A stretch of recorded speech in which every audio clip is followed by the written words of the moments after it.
They really think I'm funny because I don't speak any Hungarian. They Yeah. don't speak any English. Yeah. It's all sign language.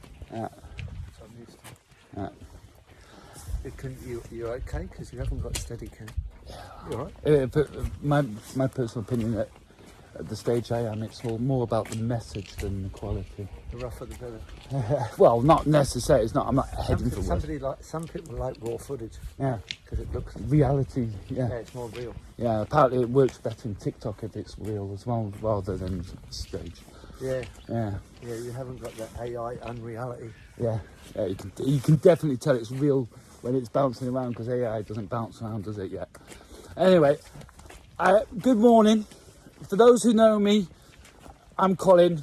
For the people who don't know him, that's my personal living goat, Geoff Lawton. Goat being greatest of all time when it comes to living permaculture.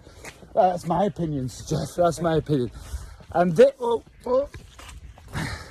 this morning, we're here in Hungary together, and I've got a chance to have a quick chat with Geoff on the way to the shops. Now, the thing I want to talk to you about, Geoff, is I've watched all your videos, and I've heard a lot of times that you've been saying we can solve all the world's problems in a garden. Mm-hmm. All right, but I've never seen any videos of you going in depth about the world problems and how to solve them. Mm-hmm. So that's what I would like to have a quick chat about. Yeah. So my first question being, just to get right in, what are the world's problems that need solving? Well, the big one's the depletion of our main resource, which is soil. Yeah.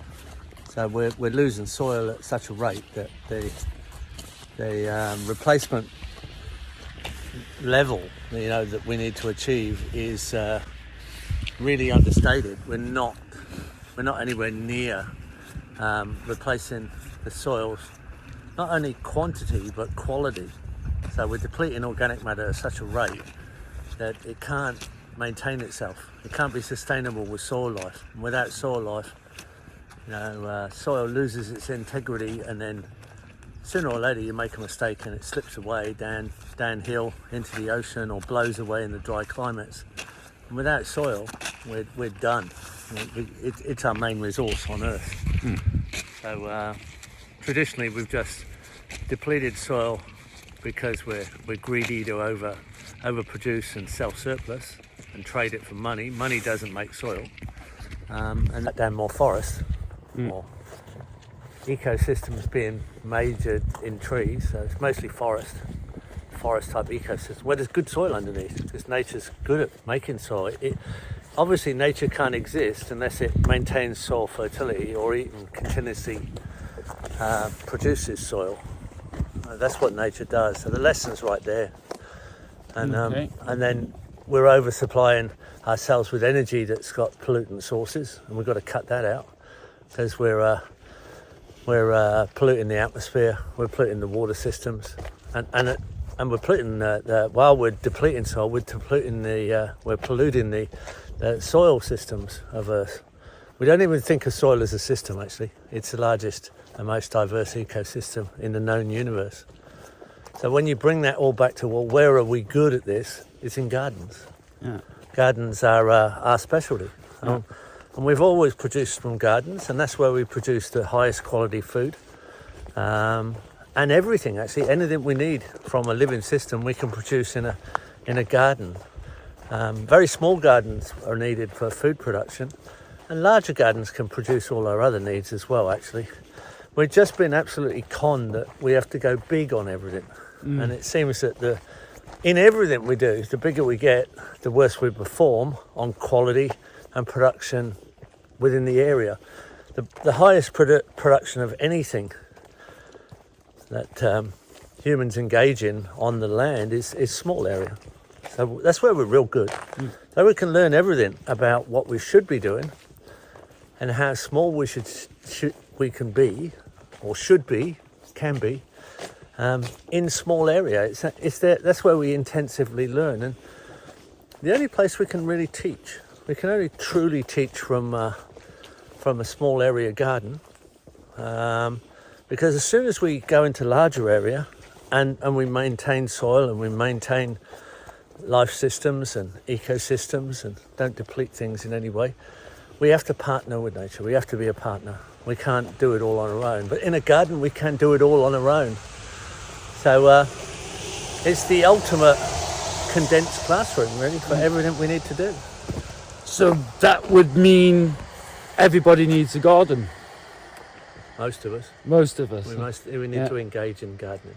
Okay. And is there any more? Is that soil the only problem, in your opinion? Well, no, we've got soil and pollutant, right? So we've got a very pollutant manufacturing system. And then we have community. So we need to re-identify the Bill of Human Rights. So you and I as humans, we have a right, I think, to clean air, a right to clean water, a right to clean food, sensible housing, warmth, because we only need to be warm. We don't like being cold or too hot. We like being just nice warm morning. No, summer's ending here in Hungary, but it's still warm. It's nice, damp today.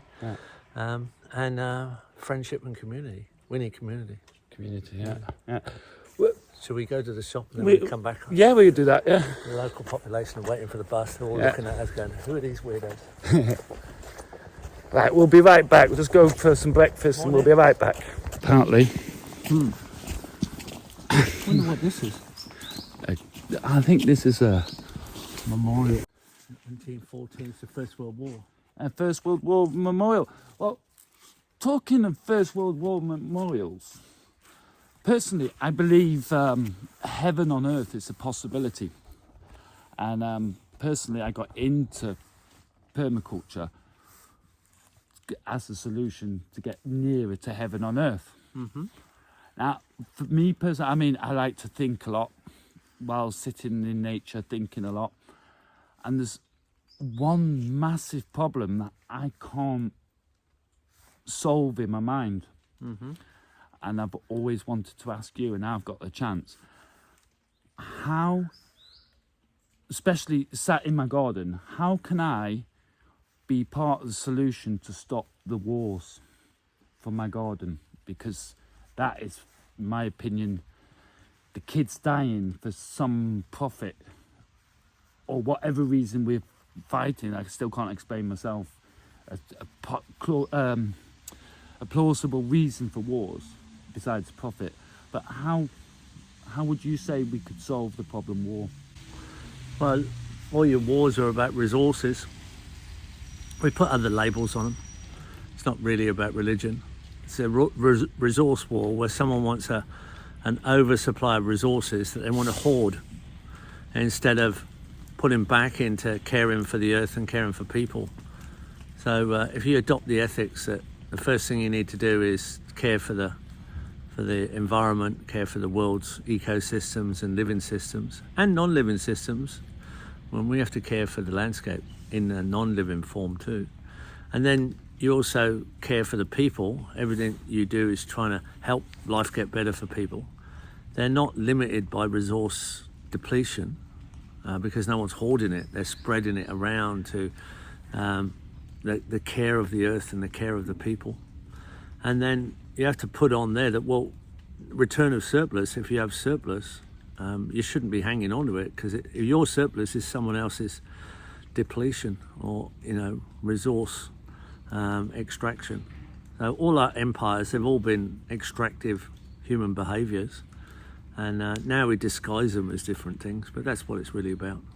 Somebody's got more oil than someone else, or someone's got more water than someone else. A lot of water wars coming up, because we're very, very bad at our second resource from soil that we need to care for is water, and it's in a terrible state.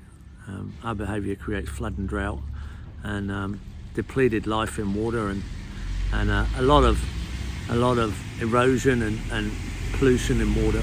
So water and air are the big carrying elements, and we've got to care for systems so we don't need to produce pollution. We don't need to destroy the water systems. We don't need to destroy the ecosystems.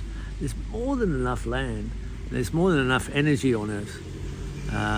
And it's good energy. It's great energy. It's not our energy. It's the energy that comes from the sun mostly.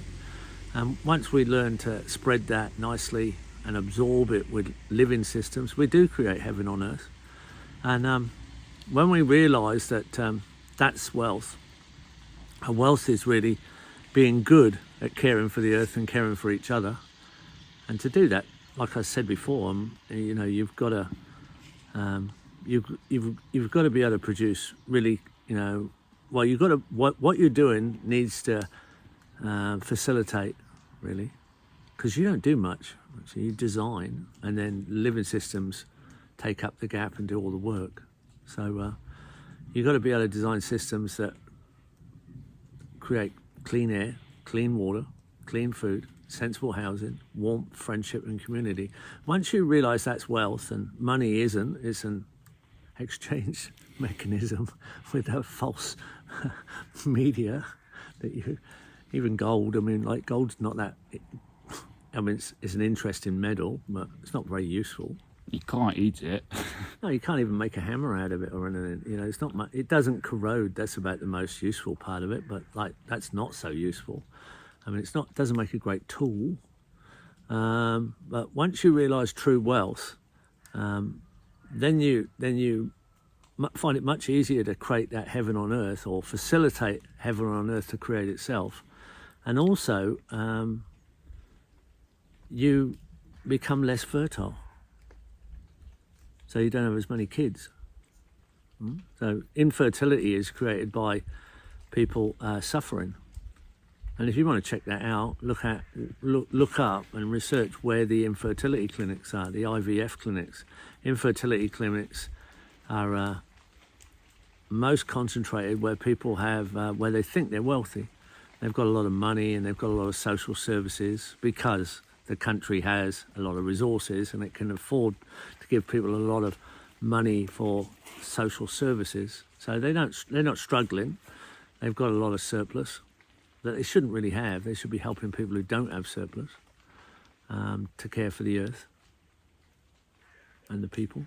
So if you look up where they are, they're all in the rich countries.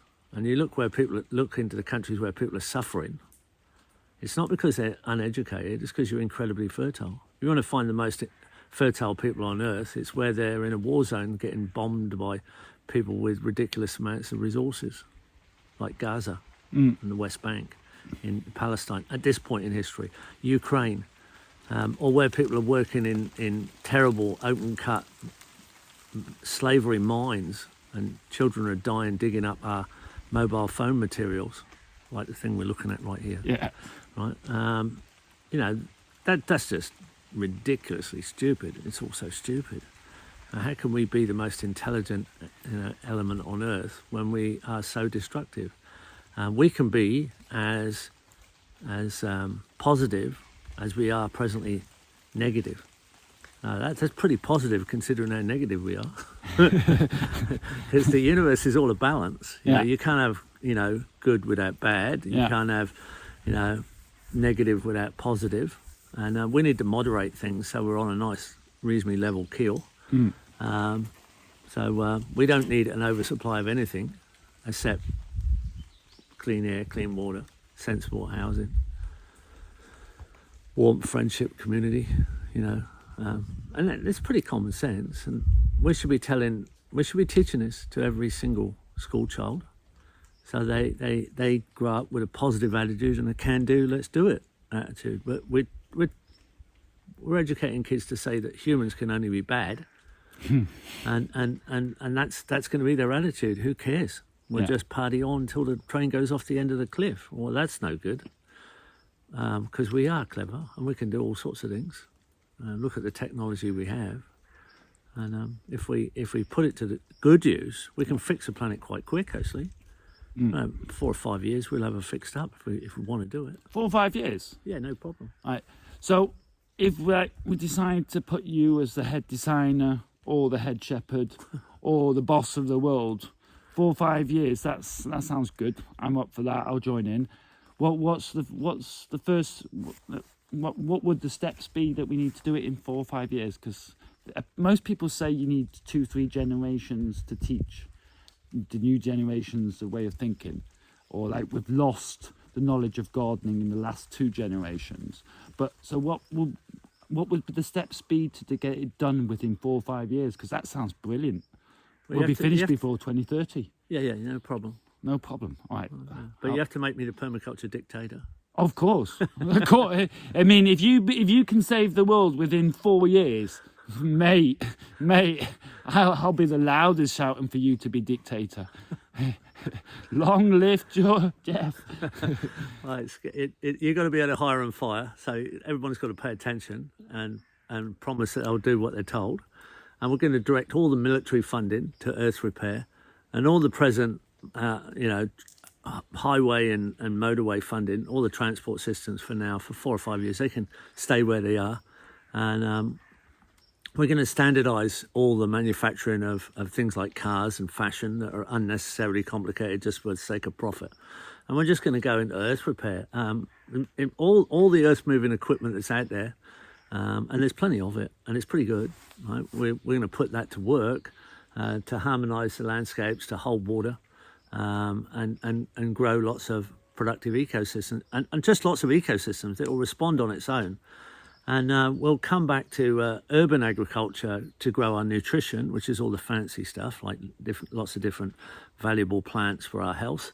And around urban areas, so urban agriculture through our towns, it's all little gardens and streetscapes and everything. We're going to be living in amongst beautiful, healthy food all around us all the time, very positive.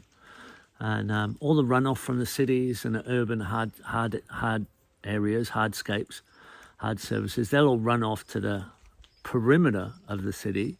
And with the waste streams, actually, we'll clean up the waste streams biologically. That's easy. And we'll have perimeter urban agriculture growing our calories. So our bulk crops, our calories, right around the edge of all the urban centres. Some big cities might have to be redesigned because they're a bit too out of scale. But to start off, we'll just do the urban edge, which is perimeter urban agriculture. It's got a kitschy name, peri-urban agriculture. And there we'll grow our fruit as well. It'll be threaded with tree systems which are very productive tree ecosystems through all our calorie main crops. Outside of that, on the flatter country, we can have rangeland with animals, and any steeper stuff that's less than 18 degrees, but still a lot steeper than the flatter grazing bottomland outside of perimeter urban production. They'll go grazing systems and then forestry systems, and we'll put in long-term forests. It won't be long before we'll all have free building material to build our houses when we get married as young adults. No problem producing free building material out of forests. And anything steeper than 18 degrees, close to the city, close to the town, close to the populations, that'll have to go into biosphere reserve. It will just go into permanent ecosystems, untouched forever. Just let it go. It'll be cleaning up the steep slopes and stabilising our soils and water. Average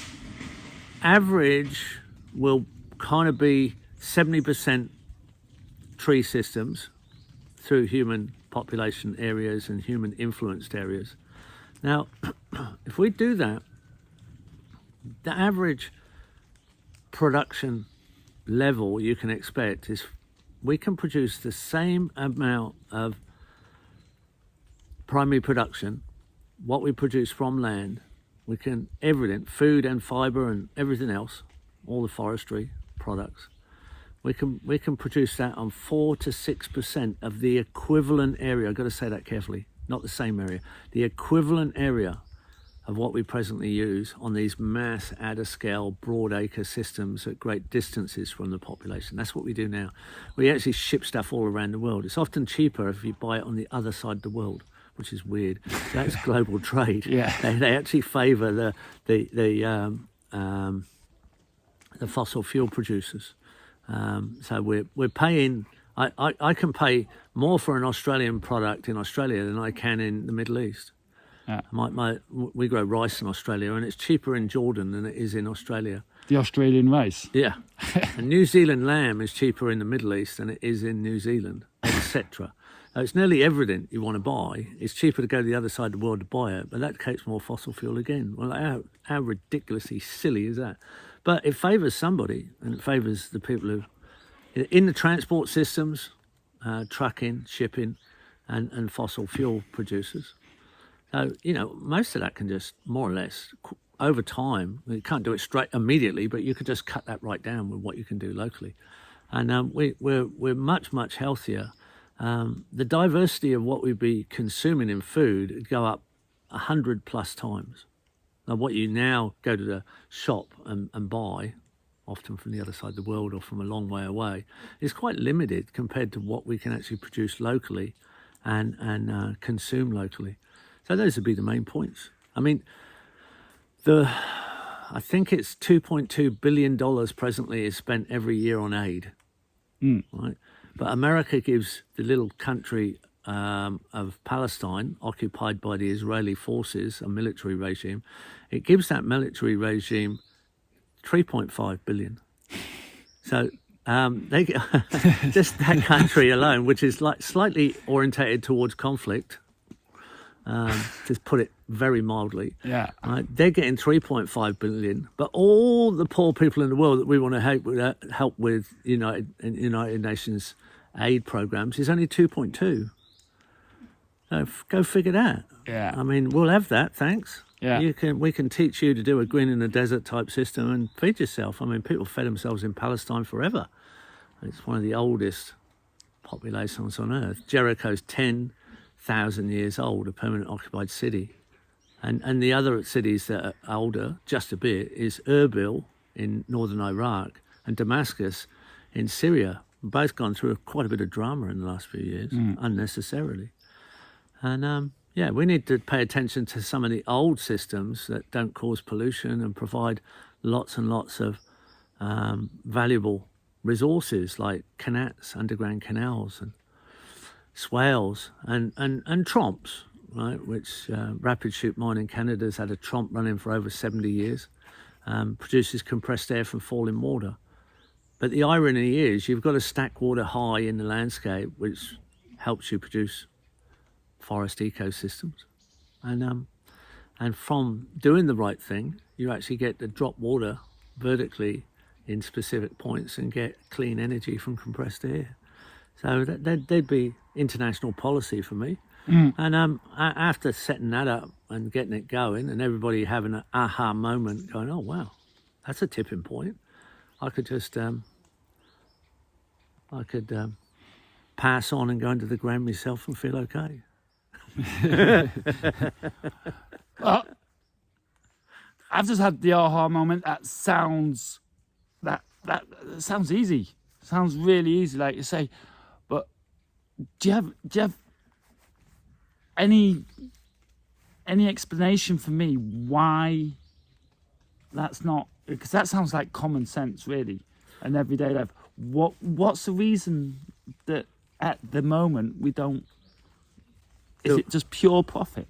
Well, yeah, it's profiting from inequality of our resources, and keep thinking we're going to find that oil well, gold mine or whatever, and another resource that's going to make us unequal and wealthy beyond imagination. We just think that's the thing, that's an old habit.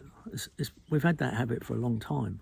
En masse. That's our empires, our old empires, and our present empires. Is that human nature? Has it become so much of a habit that's human nature? Are babies born with that, or? Well, and I think it's like 10% of the people are always going to be bad. Okay. And they're often somehow get together with a load of others, promise them a lot of free wealth, and go out there and get upset and angry and go to war with people and influence people and do nasty bloody things. About 90% of us are good people, just want a nice life, and want to live in a beautiful, healthy heaven on earth.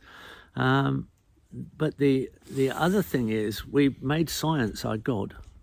And especially since the moon landing and the space race and all that sort of thing, and the threat of nuclear war, which is kind of threatening to the whole world, and would be one of the things that would beat soil erosion as a problem. If we have a big nuclear war, we really got a problem. Yeah. Or if we had a big we had a big chemical war or biological war, where we're releasing lots and lots of horrible organisms that have a long incubation period but are very deadly within a few days, because you don't see these things coming. Those are quicker, bigger, quicker ways to, and nastier ways to kill the world. Right now, it's just rigorously applied stupidity, which is true evil, like RAS. It doesn't mean Rastafarian, right? It just means Ras, right? So, rigorously applied stupidity is true evil, and we're way beyond that. So 90% of us can decide we're not voting for anybody. We're actually quite seditious. We think the government's not worth having, right? Because we can do it better ourselves. And if we do get a government, it's truly a government that behaves on those principles. Those are its principles. That's its manifesto. And science we can put limits on, because science can be quite sociopathic. I mean, we can invent things that will also do things like reduce the world's rainfall, which has happened a couple of times, or kill all plants on Earth because we can profit from a byproduct of microorganisms turning organic matter into alcohol, without realizing that's going to kill all plants, because alcohol is a complete plant poison, or genetically engineering cloud seeding bacteria, so it will stop frost, which will stop rain, just for profitable strawberries. I mean, that's about as stupid as you can get. We don't go very far if the water cycles actually stop in the atmosphere. Like if rain depletes massively worldwide, we're gone. Soil creation needs to come from water cycles. Water cycles stimulate soil systems, because with water you have decomposition. But making science our God, because we can prove science and we can't prove that there's a God, is another absolute stupid thing. I mean, we'll never understand everything on Earth or in the universe, so we need to just accept that, because it has its obvious benefits and we don't have to understand it. But if you make that the rule, that if you can't scientifically prove it, you can't do it, you're also gone. Science is, the base of science is really sociopathic, because it wants to be a god. So you've got to control that one. But that'll be part of the ruling. Like, cut it out. Let's get on with it. Right, well, on that word, we're going to get on with the day. Thanks, Geoff. And we all now know, let's make Geoff our head designer, because he's got the solutions. Oh, and also we're going to make a rule that if you're not having fun, you got the design wrong. Hey, it's all about having fun. That's it. Thanks a lot, Geoff.